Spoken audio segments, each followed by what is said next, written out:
8 de la mañana con 29 minutos. En prisión preventiva permanecen 3 ex ejecutivos de la Polar tras la audiencia de formalización realizada la semana pasada. La jueza María Verónica Orozco fijó un periodo de 8 meses para investigar los cargos planteados por la Fiscalía. Estamos con la abogada Bárbara Salinas, quien representa a los accionistas minoritarios de esta multitienda. Bárbara, muchas gracias por venir a la mañana informativa. Bárbara, gracias a ustedes, buenos días. Bueno, hay un tema que a mí me llama bastante la atención porque ya se han formalizado algunos cargos por parte del Ministerio Público, pero ustedes en particular están pidiendo que se impute un delito que es la asociación ilícita, y fueron los primeros que pusieron esto sobre el tapete. Hoy día hay algunos artículos de prensa que dicen que podría llegar esta idea a muy buen puerto. ¿Cómo se configura o cómo se puede probar que aquí hubo una asociación ilícita? A ver, primero que todo, entender que es un delito de alta complejidad, un delito que por lo demás merece penas que superan, digamos, los 5 años y un día, que es una herramienta muy importante para efectos de lograr una sentencia favorable en este juicio. Y la configuración tiene que ver con que hoy día están formalizados los principales ejecutivos que son considerados como los cabecillas de esta organización, ¿verdad? Y ahora toca entonces comenzar a formalizar aquellas líneas, segundas o terceras líneas al interior de la Polar, de suerte que se pueda establecer, por una parte, las atribuciones y funciones de cada una de estas personas que tenían participación en lo que a nuestro juicio es una asociación ilícita, porque ello requiere, sin duda, por una parte, una cabeza, una instrucción, una estructura piramidal o jerárquica para poder configurar este delito. Ahora, ustedes dicen que habrá más formalizaciones. Sí. ¿Por qué? Bueno, así lo anunció el Ministerio ¿Formalizados Público. de qué? Lo anunció el Ministerio Público, lo hizo en la audiencia de formalización, ¿verdad? Habló respecto de, fundamentalmente, entrega de información falsa. Nuestra tesis es que también el Ministerio Público va a ir apuntando hacia la formalización de estas personas que yo comento y que van a ir dando forma y dando cuerpo a la asociación ilícita. ¿Son solo ex ejecutivos o también personas que no trabajaban en la Polar necesariamente? Nosotros desconocemos desde ese punto de vista o no tenemos la certeza, en definitiva, de si hay gente que está hoy día fuera de la compañía. Entendemos que sí existe la posibilidad y también que se abren las aristas del caso hacia otras temáticas que todavía no han sido tocadas. Por ejemplo, el caso del rol de las corredoras de bolsa. Nosotros representamos a los accionistas minoritarios y la verdad es que la sensación que todos ellos nos han transmitido siempre es haberse sentido engañados por las corredoras de bolsa, porque ellos confían en este sistema. Se entiende que las corredoras son entidades, ¿verdad?, especializadas, que en algún momento, y yo diría que más que en algún momento, constantemente estuvieron promoviendo la compra de acciones de la Polar como la gran estrella del mercado, ¿no es cierto?, en circunstancias que aquí hay un antecedente muy relevante, y es que en la declaración que hace Pablo Alcalde a la superintendencia, él señala que en el mes de enero y febrero de este año, textual, él dice: yo di la cara, y di la cara al mercado, hablé con los bancos, hablé con las corredoras de bolsa y les expliqué que la cartera morosidad de la Polar había aumentado de un 20 a un 40%. ¿Qué quiere decir esto? Quiere decir que las corredoras de bolsa que estaban informadas sabían perfectamente que la situación de la Polar era absolutamente débil. Y no obstante ello, siguieron fomentando y recomendando la compra de acciones, y nosotros tenemos todas las pruebas de ello, hasta incluso el mismo día que se hizo el anuncio o la declaración del hecho esencial ante la superintendencia. Por lo tanto, las corredoras de bolsa tienen un rol importante acá, porque resulta que las corredoras de bolsa tienen una doble función y existe realmente un conflicto de intereses.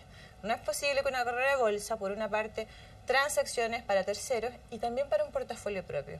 Nosotros pedimos diligencias en el Ministerio Público tendientes a establecer y ver qué corredoras de bolsa durante cierto periodo de tiempo, qué movimiento tuvieron respecto a las acciones de la Polar para su cartera propia o su portafolio propio y respecto de terceros. Y estamos seguros que nos vamos a encontrar con sorpresa. Claro, pero ¿cuál es para que todo nos quede un poco más claro, cuál es el beneficio que podrían haber tenido las corredoras de bolsa al recomendar la Polar? Así como los ejecutivos falseaban información y a la vez captaban dinero porque compraban acciones más caras, las vendían, tenían en estos stock options, etcétera, etcétera. Sí. ¿Cuál era la idea o qué podría haber tenido como beneficio para las corredoras el haber recomendado la Polar durante tanto tiempo? Es muy simple. Las corredoras de bolsa tienen, no todas, pero muchas de ellas tenían un portafolio propio con acciones de la Polar. Por lo tanto, ellos también eran accionistas de la Polar. Al entender que eventualmente hay uso de información privilegiada, porque ellos tenían conocimiento de esta situación, el beneficio de vender las acciones en el periodo en que ya estaban en conocimiento es simple, es desprenderse de ellas a muy buen precio y no asumir ellos la pérdida y traspasársela a cientos y miles de chilenos que creyeron en la compañía. Ahora ustedes dicen que falta investigar y formalizar supuestos delitos que afectaron finalmente a las personas más modestas. ¿De qué manera se vieron afectadas las personas más modestas? A ver, nosotros tenemos un universo bastante heterogéneo de accionistas minoritarios. La gente muchas veces piensa que los inversionistas son... Ayer por ahí escuché en un programa a un colega que decía estos grandes inversionistas. Primero hay que señalar que la Polar es la única compañía en Chile que no tiene un controlador. Por lo tanto, aquí no hay grandes inversionistas, sino que está muy disperso el conjunto o el universo de accionistas. Tenemos gente de una situación muy precaria, personas jubiladas, por ejemplo, que invirtieron todos sus ahorros y su jubilación. Hoy día podrán ser 2 o 4 millones de pesos, pero los invirtieron y los perdieron. O sea, estamos hablando de una pérdida acumulada al año de alrededor del 90%. Entonces, los perjuicios son tremendos. ¿Y qué es lo que se espera cuando ya finalice esto? O sea, se van a hacer todas las querellas del caso, Sí. ¿pero qué se va a pedir? ¿Se espera que haya compensaciones para estos accionistas, que se les pueda devolver su dinero? Bueno, desde luego que sí. Nosotros tenemos 2 principales objetivos. En primer término, obtener la condena penal, es decir, el reproche penal respecto a aquellos que resultan responsables. Y en segundo lugar, obtenerla por la vía de las indemnizaciones o la acción civil. Dentro de este mismo proceso penal, la ley establece la posibilidad que los querellantes puedan accionar y demandar civilmente a los imputados de la causa. Perdón, ¿y se demanda a los imputados de la causa o a Sí. la Polar como una entidad jurídica y como una empresa? A los imputados de la causa, es decir, a los que hoy día ya nosotros sabemos todos los nombres, ¿verdad?, los formalizados y los futuros formalizados. No se demanda a la empresa, en tanto la empresa, hasta el día de hoy, no forma parte del catálogo de imputados en esta causa. Si fuese así, también correspondería en aquel caso hacerlo. ¿Hasta aquí ustedes están conformes cómo se ha desarrollado todo el proceso? Nosotros estamos bastante conformes, primero porque sentimos que de verdad en Chile hay un antes y un después del caso de la Polar. A nivel general también. Yo creo que acá había mucha desesperanza por parte de la opinión pública en general, desde el punto de vista que estábamos hablando de personas de alta calificación profesional, ¿verdad?, de un nivel sociocultural alto, por lo tanto, la sensación era como que esta gente nunca va a ir a la cárcel, nunca se va a investigar a profundidad estos delitos. Entonces ya tenemos una prueba concreta y fehaciente, y es una realidad, y es lo que se ha comentado durante todos estos días. Pablo Alcalde, María Isabel Farah y Julián Moreno hoy día están en prisión preventiva. Sentimos que es un gran avance. Nos queda camino por recorrer, por cierto, son 8 meses de investigación donde nosotros haremos todo lo posible por colaborar con el Ministerio Público a través de la solicitud de diligencia, como lo hemos venido haciendo desde hace muchos meses. Ahora, volviendo al tema que estábamos hablando, usted dice que aquí lo que se busca es que en el fondo también haya una devolución del dinero, digamos, una multa directa a los imputados, pero lo que se ha sabido es que ellos hicieron varios enroques societarios, que además, por ejemplo, Pablo Alcalde, Julián Moreno, disolvieron su sociedad conyugal con sus mujeres que llevaban hace 30 y tantos años para poner separación de bienes, traspasarse bienes. ¿Se puede perseguir el patrimonio? Porque mucha gente dice, en realidad, esa plata que está traspasada no la van a encontrar nunca y no van a poder pagar las multas. Se puede absolutamente, Carla. Nosotros fuimos los primeros también en solicitar medidas cautelares reales, ya están ingresadas en el tribunal.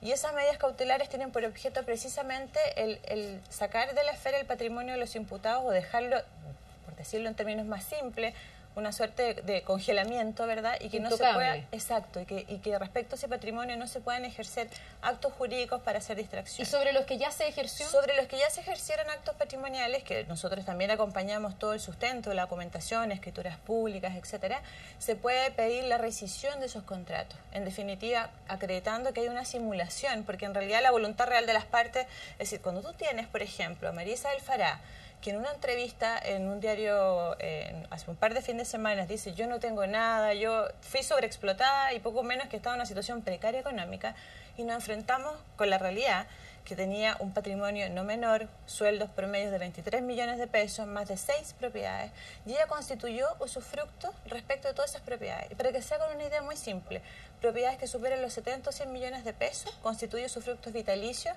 a un valor de 6 millones de pesos, distribuido en 3 personas, 3 usufructuarios, pagaderos a 50.000 pesos mensuales.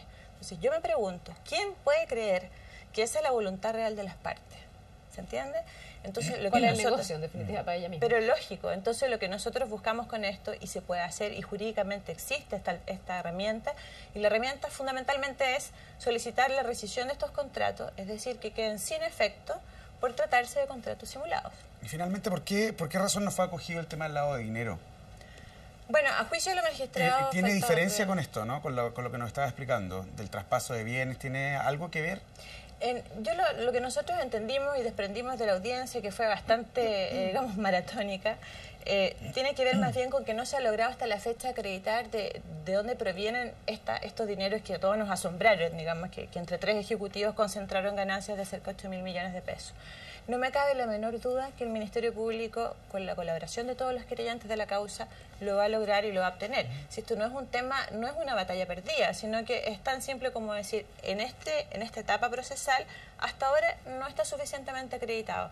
No es una cerrada de puerta para decir no lo podemos acreditar en el futuro. Yo entiendo que hay una carpeta reservada y ahí tendrían todos los argumentos y todo. Sí. Me queda dando vueltas el tema de qué responsabilidad tiene la Polar como marca, como empresa. Porque hoy día hemos visto que, por ejemplo, su abogado, Davor Harasic, ha sido sumamente enfático en contra de los ex ejecutivos y ha desmarcado bastante a la Polar de, digamos, de algún tipo de responsabilidad.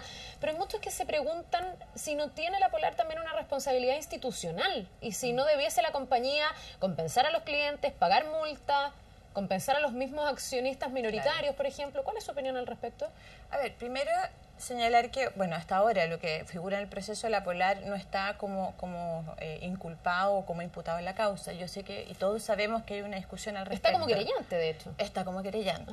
La verdad es que personalmente nosotros entendemos que la Polar está haciendo su trabajo.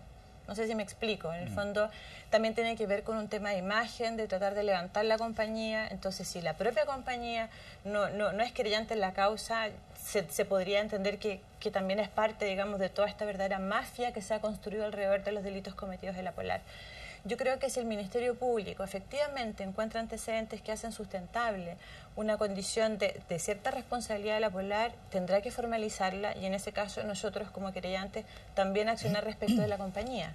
Ahora, en cuanto a las repactaciones unilaterales y las compensaciones respecto de las personas o los clientes de la Polar, la opinión personal, por cierto, es que la compañía tiene que responder patrimonialmente, más allá de que hayan sido personas naturales las que hayan ejecutado estos actos. Es una institución, es una empresa que generó y produjo un daño respecto a los tarjetavientes, por lo tanto, tiene que responder, y yo creo que así lo ha estado decretando la justicia en las acciones que ha liderado la línea, digamos, que representa a los clientes de la Polar. Bien, pues, Bárbara, le queremos agradecer por haber venido a la mañana informativa. Nos vamos a quedar muy pendientes. Tenemos un caso todavía bastante largo para adelante. Tenemos para rato. Al contrario, gracias a ustedes, porque de verdad es muy importante poder levantar la voz de los accionistas minoritarios en este caso. Bien, pues, mucha suerte. Que les vaya Muchas gracias, Bárbara. Gracias. Esté muy bien.